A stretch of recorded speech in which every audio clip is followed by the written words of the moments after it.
জমজমাট বিয়ের আসর। নাচগানের মাঝেই ঝিনুককে চমকে দিল সম্রাট। আমরা এমনটাই দেখতে পারব আজকের পর্বে। বিস্তারিত জানতে ভিডিওটি দেখতে থাকুন। কঠিন পরিস্থিতিতে শ্রীনিবাসের পাশাপাশি কমলাও ঝিনুকের পাশে এসে দাঁড়ায়। সে ঝিনুককে মানসিকভাবে শক্তি ও সাহস যোগাতে শুরু করে।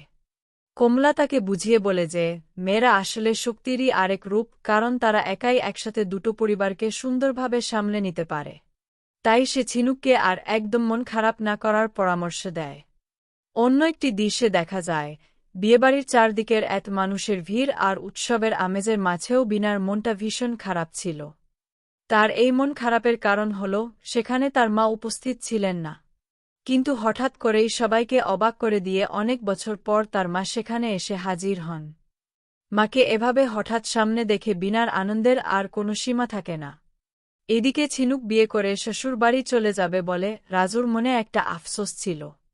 তাই রাজুর অনুরোধে পরিবারের সবাই মিলে একসাথে বাড়ির উঠোনে খেতে বসে।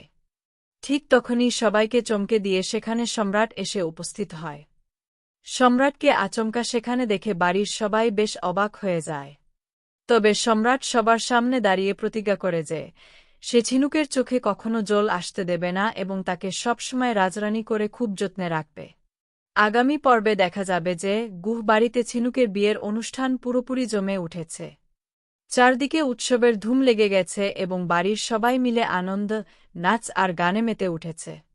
আনন্দগান এই মুহূর্তে ঝিনুক, পল্লবী এবং বৌদি সবাই মিলে গানের তালে তালে একসাথে নাচতে শুরু করে। সবাই যখন নাচে মগ্ন, তখন সম্রাট একপাশে দাঁড়িয়ে মুগ্ধ চোখে কেবল ঝিনুককেই দেখতে থাকে। এরপর আসে ঝিনুককে আলতা পরানোর সুন্দর মুহূর্তটি।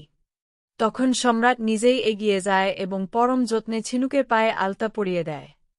সম্রাটের এই ভালোবাসা দেখে ঝিনুকও অপলক দৃষ্টিতে মুগ্ধ হয়ে তার দিকে তাকিয়ে থাকে।